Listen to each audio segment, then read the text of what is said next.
Айтып жүрөм, Сооронбай Жээнбеков өзү мындай душманына эч качан мындай көзмө көз мындай согушкан эмес да. Бул ар дайым артынан бычак сайып, ушундай бир ыплас иштерди кылып келген Бабановдун ишин айтат элем да. Бабановдун ар эч кандай тиешеси жок. Наоборот, мен пострадавший болчумун, анткени ошо спецназдар келип, менин кабыргаларымды сындыра тээп, мындай эз ушумду жоготконго чейин тепкелешкен. Жок, мен Сапар Исаков менен мындай байланышым жок, каерде экенин да мындай чын-чынында билбейм да. Алмаз Шаршеновдун азыр ден соолугу мындай өтө начарлап кеткен. Асылбек Жээнбеков тарабынан кысым болгонбу? Мындай кылып атам, баягы Бакиев келип өч алгандай эле болуп атат, чын-чынында.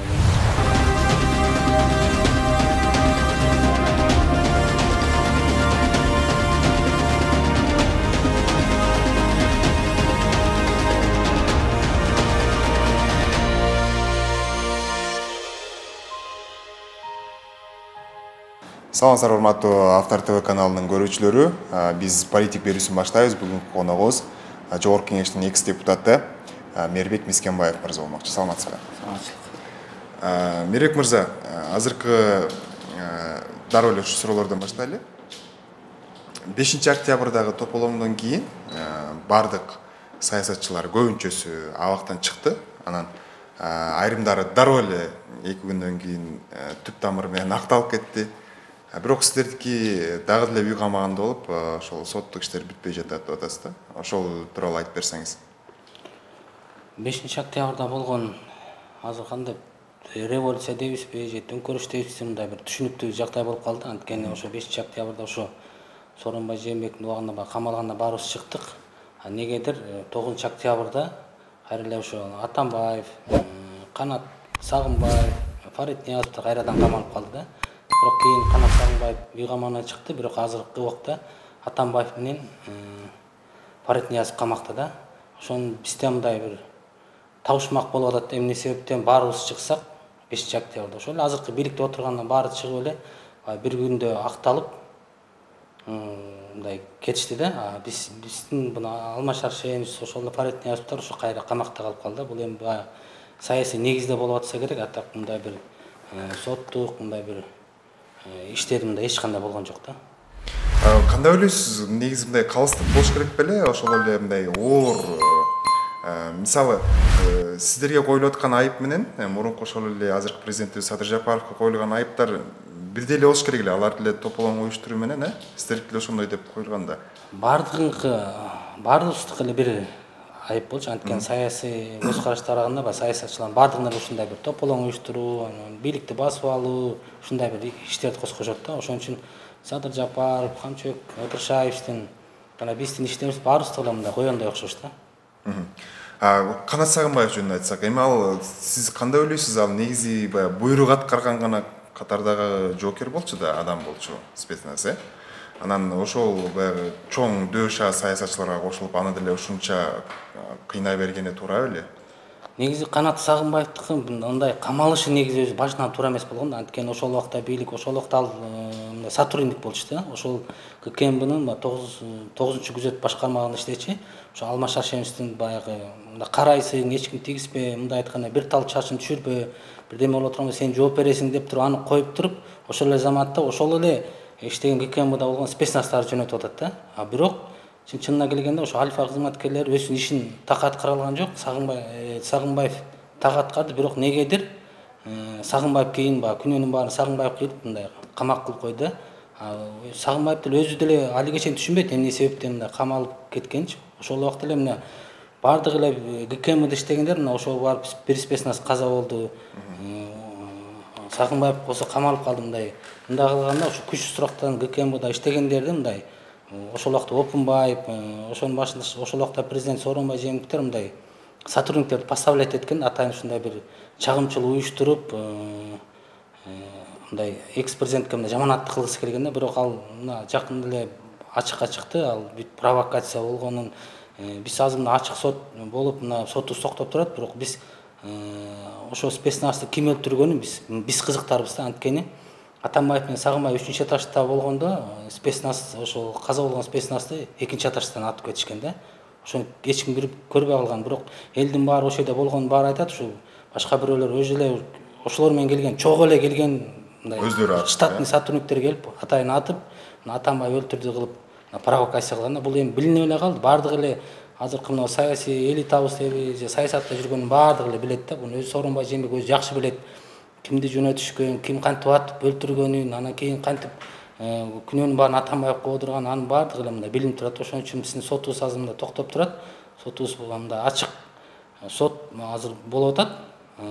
Эми биз айтып атабыз, ошо кайра башынан баштап тергесек, ошонун күнөөнү чындыкы күнөөлүккө билинет да. Анткени ошол эле ККМ башчысы Опунбаев, МВДнын башчысы Кашкар Жунушалиев, ошол жакта президент Сооронбай Жээнбеков, Асылбек Жээнбековдон ушу 4 кишинин ичинде болгон сүйлөшүү болгон. Ушулар билет да, ушу ким өлтүргөнүн. Мындай бир эл ичинде сөз аралап жүрөт да, мына бийлик алмашты. Ошол мына 1 айдан кийин ошол Кой Таш окуясына 1 жыл болот. Анан 2 жыл болуп кетет, 2 жыл болот. Анан ошол Атамбаевди кармаганга чейин ошол убактагы администрация башчысы Алмамбет Салиев адашпасам, атайын жыйын өткөрүп, анан ал жердеги негизги коюлган баягы тапшырма Атамбаевдин көзүн тазалоо болчу деп айтышат да. Себеп Атамбаевдин үйү бул жакта болгону менен берки УКМК кызматкерлеринин баягы альфа отряды бер жактан атайын элди ызычы кылып, ошол жактан ашып түшкөн. Анан берки каза болгон жоокерди дагы өздөрү аткан. Ушундай сөздөр айтылып жүрөт да. Чынбышы кандай эми сиздер ошол окуяга айланып жүрөсүздөр? Бул жөө жомок эмес, бул чындык. Анткени ошо Алмамбет Салиев азырда камакта, азырда сурасы болот. Ошол Асылбек Жээнбеков да камакта. Ошону сураса, ошонун баары чындык чыгат. Анткени МВДда бул чогулуш болгон. Мунун баардыгы билет. Ошол Алмамбет Салиев өзү келип, ГКМдин төрагасы баардыгы чогуп, ушул маселени, ушул эмени Опунбаев айтып атпайбы, 5 проект болгон, ошонун бирөөнү тандап биз ошону кылдык деп. Жана негизи Атамбаев эгер кармай турган болсо, башка мындай үй жагынан кирсе болмок да. Ошол эле элдер чогулган жерге кирип, ушу элдерди аткылап, анан элдер баягы ызылынып ташыргытат деп ошондой бир атайын провокация кылган да. Бирок Атамбаевдин Кой Таш окуясында болуп жүргөндө, мисалы мен деп, Атамбаев постоянно айтышта, булар мени мындай сойгойбойт, булар мени атат. Ошон үчүн деп 3 этажына ошон үчүн кирип кеткен ошол. Ошон үчүн баягы ата албай эме болуп, анан элдер келип, бунун иштери мындай тетиргетип калган да. Бирок Атамбаевдин көзүн тазалоо бул чындык да. Буну азыркы алар эч ким эсимде өтүп кеткен жок, баары эле турат. Ошону жакшынакай кылып, калыс кылып тергесек, ушул чыныгы жүзү, Кой Таш окуясынын чыныгы жүзү ачылат да. Башкы команда берген адам ошондо ким болуп калат көзүн тазалоого? Сооронбай Жээнбеков болгон да. Ушунча жыл экөө дос болуп саясатта чогуу жүрүп, анан ушул ишке барат деп ойлойсузбу? Сооронбай Жээнбековдун бул ишке эмес, будан да жаман иштерге барат. Анткени Сооронбай Жээнбеков, мен постоянно көп жылдан айтып жүрөм, Сооронбай Жээнбеков өзү мындай душманына эч качан мындай көзмө көз мындай согушкан эмес да. Бул ар дайым артынан бычак сайып, ушундай бир ыплас иштерди кылып келген да. Буга чейин кылып келген. Мына ошо 24-25 жыл дос болуп жүргөн досун ушинтип аткандан кийин, анан кийин калганын мындай айтпай деле койсо болот да. Анткени Сооронбай Жээнбековдун баардыгына мындай даяр эл да, анткени бийлигин сактап калыш үчүн. Ийниси биз канча айттык, ушу Асылбек Жээнбеков мисалы 2019 жылы как раз ушул маалда, ушул күнү форумда митинг болуп, мен ошондо Сооронбай Жээнбековго кайрылганда, ушу иниңизди баягы кийлиштирбеңиз, ушул Асылбек Жээнбеков мандатын таштасын, баягы силер үй бүлөлүк кландык режим орнотуп алдыңар дегенден кийин, мынакей мен эч кандай тиешем жок. Ушул Кой Таш окуясында наоборот мен пострадавший болуштум. Анткени ошо спецназдар келип, менин кабыргаларымды сындыра тээп, мындай эз үчүн жоготконго чейин теп келишкен да. Бирок негедир кийин мен уже мындай айыпталуучу болуп калдым. Ошол алигече мындай табышмакта мен кандайча мен айыпталуучу болуп калдым. Мен мындай пострадавший болушум керек эле депчи. Мен сотто да буну айтсам, баягы биздин сотто да мындай уга турган киши жок да. Баары эле үстү жактан айтышат. Эми баягы кыргызбыз да. Мен деле түрмөдө жатканда, мен деле туугандарым, мен деле досторум чыгып көрдү ушу судьяларга, ушуну үй камагына чыгарып койбойсуңбу деген. Ошол азыр эле ошол соттордо эле түрү дагы эле иштеп болот. Алар айтыптыр, ошо Асылбек Жээнбеков бизге бир звонок кылсын, мен Мээрбекти үй камагына чыгарып коем депчи. Ошондо эле билсек болот ошо кимдер кийлигишип атканын. Сооронбай Жээнбековдун убагында сиздер тарапка Асылбек Жээнбеков тарабынан кысым болгонбу? Асылбек Жээнбеков жагы бүттүк эмес. Биздин соттук процесстердин баардыгын анткени Асылбек Жээнбеков өзү контролдоп турган. Ошол эле прокуратурада иштегендер, ошол убакта шаардык прокурору Бекмамат уулу Темирбек деген, же Бекмамат Темир, ушундай бир шаардын прокурору бар. Ошол көзөмөлдөдө. Анткени алар Сооронбай Жээнбеков менен мына куда сөөгү бар. Ошол эле тааныштары, судьялар бизди соттогон ошол Асылбек Жээнбековдор койгон соттор ушундай соттоду да биздичи. Анткени өзү эми баягы биздики баарын угуп турат, ошол өзү баягы кийлигишип аткан бизге айтышчу да.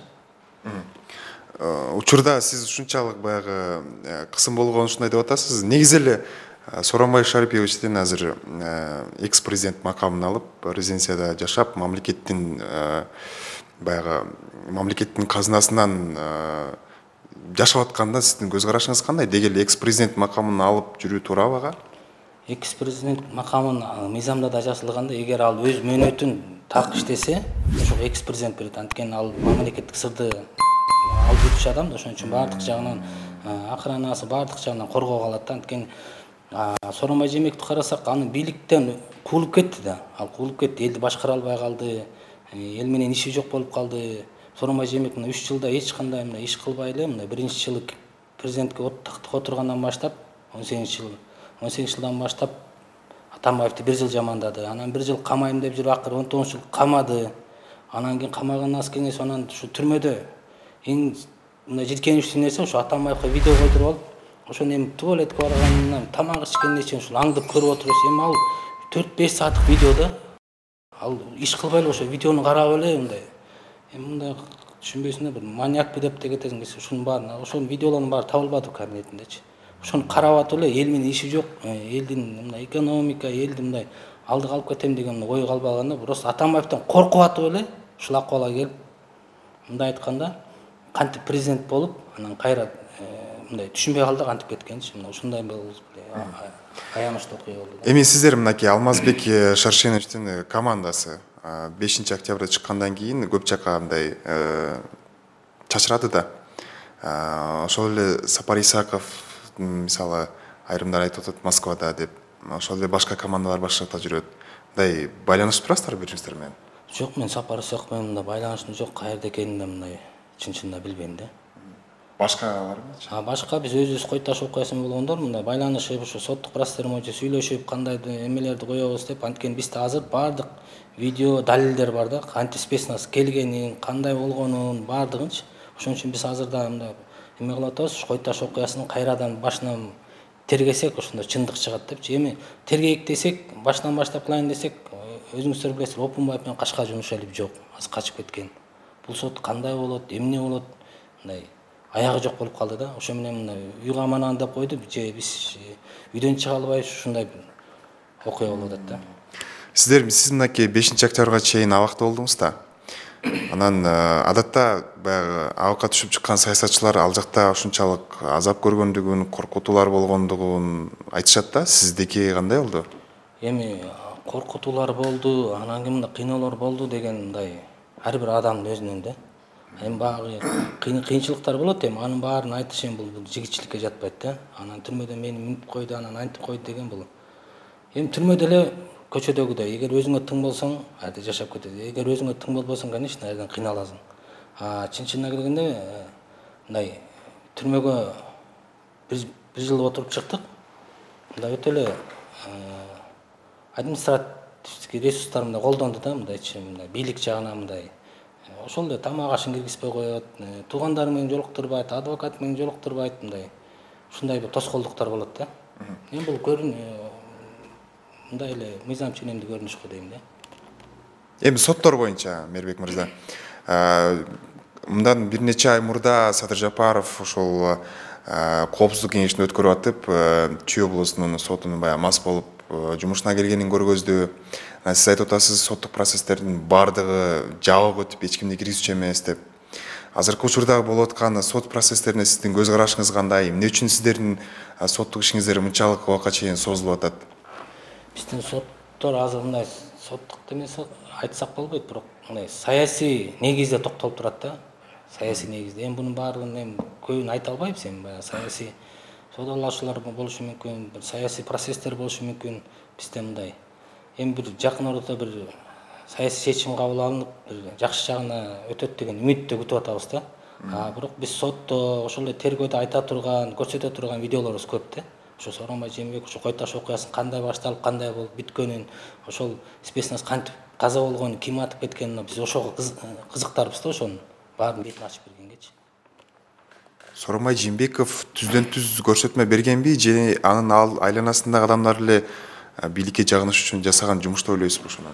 Жок, Сооронбай Жээнбековдун жанында сотторду мындай координатору, мындай куратору Алмамбет Салдиев деген жигит болгон. Асылбек Жээнбеков мына ушул Сооронбай Жээнбеков ушул 3-4 кишинин арасында чечилип турган иш болчу да. Анткени 3-4 киши биздин соттук процесстерди ар дайым мындай көзөмөлдөп турчу да. Биз ошонун баарын айтып берейин деп ким кантип кийлигишкен, ким кандай кылып айткан, ошону биз мына сот болбой атат да. Сот болсо тергөөбүз кайра башынан кылып берсе, биз ошонун баардыгын көрсөтөт элек. Бирок ошентип көрсөтөйүн десек, бизди соттогон прокурорлор ошолор эле дагы эле иштеп атат кызмат. Соттор дагы эле иштеп атат. МВДда биздин тергөөчүлөр болсо ордуларынан иштемек туруп өйдө көтөрүлүп кетти. Ошол эле мына Асыр Кожоев деген биздин тергөө башкарманын башчысы бизди мындай бир тараптуу тергөө кылган, ал азыр мына замминистр. МВДдин замминистри болуп отурат. Анан эми алардын баардыгын биз мындай ачык тергөө кылган, алардын баары бут тозот да. Биз ошону мындай кандай кылып чыгабыз, ошону мындай биз түшүнө албай турабыз да. Ошол убакта кылган тергөөчү, прокурор, соттун баардыгы азыр ошол орунда эмес, кайра көтөрүлүп кетип атпайбы? Бизге ошол кызыктуу болуп атат да бизгечи. Келиңиз эми учурдагы саясий ситуация жөнүндө сүйлөшөлү. Көпчүлүк мурдагы депутаттар, ошол эле Асылбек Жээнбеков, мурдагы премьер-министрлер, министрлер азыр камалып атат да. Ошого сиздин көз карашыңыз кандай? Туура эле нерсе жүрүп атат деп ойлойсузбу? Ошол эле Бабанов, ошол эле Жээнбеков, Зулпукаров камалышы. Эми мен сот эмесмин, бирок камалгандардын мындай соту ачык болуш керек да. Бул башыман өткөн окуя да мындай. Анткени ар бир кишинин соту ачык болсо, ошону эл көрөт. Күнөөсү барбы, жокпу депчи. Мисалы биздики жабык болгон, мындай эчтеке биз айта алган эмеспиз.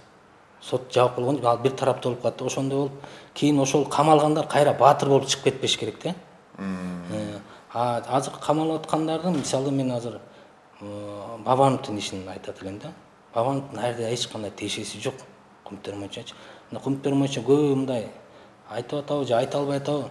2003-2009 Бакиевдин убагындагы караш керек да. Ошол убактагы министрлер, ошол убактагы депутаттар, ошолор мындай кылган иштерине жооп берген ордуна 2010дон кийин баштап атат да. Мен буну мындай кылып атам, баягы Бакиев келип өч алгандай эле болуп атат, чын-чынына келгендечи. Бабановдун ал жерде тиешеси да жок.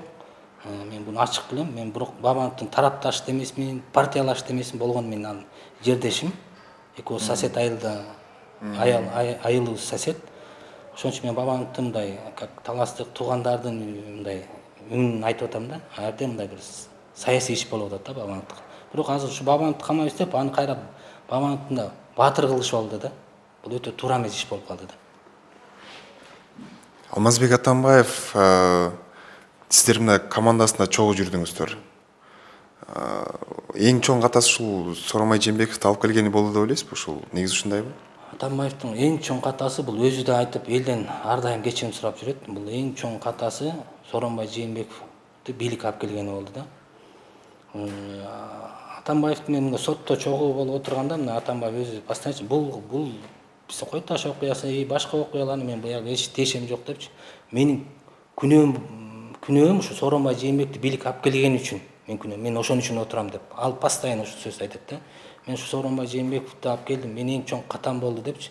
Мен өмүрүм өткөнчө элден кечирим сурап өтөм депчи. Бул менин кана десем, өмүрүмдөгү бир эң чоң катам ушул болду деп аябай өкүнөт да. Атамбаев бир 5-октябрдан кийин жазганы бар да. Сокедай досторун Кудай сактасын деген ушундай атайын жазуулар жүрөт. Учурдагы эки достун жүргүзүп аткан саясатына сиздин көз карашыңыз кандай? Ошол эле Тажикстанга жасаган визити боюнча, ошол эле чек ара маселелери боюнча. Эми саясатта дос күтүү мындай болбогон нерсе экен да. Биз 24-25 жыл дос болгондорду көрдүк да. Аягы кандай болуп кетти. Бул саясатта мен бул жеке оюмча саясатта бул только кызыкчылык болот экен да. Мына дос, тууган деген мындай болбойт экен. Эми бул эки достун мындай кандай болуп аткан менин мындай маалыматым жок. Эми биз деле элге окшоп эле мындай Кыргызстанды өнүктүрүп кетсе экен, иштеп кетсе экен деле тилекпиз.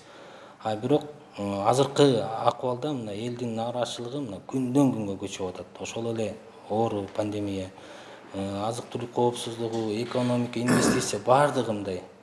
Эми азыр ушундай болуп аткан, күздө, кышында кандай болот эл чочуп атат да. Ошол үчүн азыр бийликте баягы отурганда мен да баягы бийликте иштеп жүргөндө ошо Алмаз Шаршеновдун да жанында болгон. Ошолор эле азыркылар эле болгон.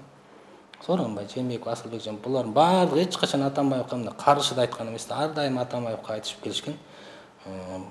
Баары жакшы, ойдогудай, сиз жакшысыз, сиз Кудайдан кийин эле сиз деп ушу мактап келген да. Азыр деле ошондой болуп атат. Ошол убакта наоборот, мисалы мен бир-эки жерден ушу Атамбаев бул иши туура эмес деп айтканда мени жаман көрүшчү да. Ошол эле Асылбек Жээнбеков мына көзү тирүү. Сен Мээрбек туура эмес кылып Алмаз Шаршенович Кудайдан кийинки эле киши, падышанын мындай Кудайдын эмесин көзү түш киши болот, сен каршы чыкпа, туура эмес айтпа, колдоо депчи. Анан кийин өздөрү баягы тетирип кеткени мындай бул эми бул күлкүлүү же анекдотпу мен түшүнбөй да калдым да. Соңку суроо эми айрым саясий серепчилер, ушу саясатты билген адамдар айтып атышат да. Алмазбек Атамбаев жакын арада абактан чыгат. Ага бир кайсыл бир чоң саясий күчтөр аралашып атат геополитикада депчи, геосаясатта. Сиздерге мындай командасында чогуу жүргөн адам катары ушул нерселерден маалыматыңыз барбы? Алдыда кандай жоромолдор сиздин оюңузча эмне болуп кетиши мүмкүн? Саясий нук кайсыл жакка бурулат? Алмаз Шаршеновдун мындай оюн пикирин жакшы билген адам катары Алмаз Шаршенович мындай түрмөдөн мындай жөн чыкпайт да. Мындай Алмаз Шаршенович азыр деле отурат, мен күнөөмдү далилдеп акталып анан чыгам депчи. Азыр эми 65ке чыгып калып, 70ке чыксам да отурам депчи. Анын характери өзү ушундай киши. Анан жакында чыгабы, чыкпайбы, эми бул көбүнчө кеп саясий маселеге келип такалып атат. Аны биз эми бул жерден көбүн айта албайбыз. Эми ушу саясий маселелер чечилгенден кийин анан өзү чечим кабыл алат го деп ойлоп атабыз да Алмаз Шаршенович. Бирок чынында Алмаз Шаршеновдун азыр ден соолугу мындай өтө начарлап кеткен да. Бир жыл мурун биз сотто жолукканда да Алмаз Шаршенович ооруп, баса албай, жетелеп келген мен көрчүм да. Ошондо да Алмаз Шаршенович оорубасып десем, жок мен жакшы. Ал эч качан өзүм ооруп атам, анан кыйналып атам эч качан айтпайт. Анын кишинин натурасы ушундай да. Ал мындай ооруп атам деп айткандын ордуна мен лучше өлгөнүм жакшы деп ушундай бир принципте турган киши да. Мен ойлойм жакын ортодо ушу саясий процесстер болсо, ушу биз баардыгы ушу акталып, ушу кандай Сооронбай Жээнбековдун убагында бизди кандай каралаган, кандай бир тарап иш козголгон баары ачыкка чыгат. Бул эртелүү кеч чыгат. Биз өзүбүздүн актыгыбызды мындай кандай болбосун далилдей алабыз да. Сиз депутаттык мандат алгандан кийин бир жыл айланбай кайра тапшырып кеткен адамсыз да. Эгерде сиз акталып калсаңыз, күздөгү парламенттик шайлоого кайра барат белеңиз? Жок, мен негизи оюм депутат болобом же кайра бир кызматка иштейм деген мен такыр оюмда жок да. Мен ушу саясаттан мындай тоюп да бүттүм, көңүлүмдө калып да бүттү да. Мен болгону азыр ушул жок жерден күнөөлөрдү коюп салган да. Бизге өтө оор күнөөлөр. Анын ичинде адам өлтүрүү, барымтага алуу, бийликти басып алуу, эми 7-8 статья да. Ушунун баардыгын биз мындай акталып алсам, анан эл катары эле окат кылсам деген эле мындай. Мындай мен амбициям мындай кайра бир кызмат депутат болуу, мен андай амбициям жок. Мээрбек мырза, ушунча убактыңызды бөлүп келип бизге маек куруп бергениңизге сизге терең ыраазычылык билдиребиз. Анан кийин алдыдагы ушул сиз айтып аткан маселелер да бир акыйкат чечилет деген ойдобуз. Сизге чоң рахмат. Урматтуу көрүүчүлөр, биз политика берүүсүн аяктайбыз. Кийинки көрсөтүүдөн амандашканча саламатта туруңуздар.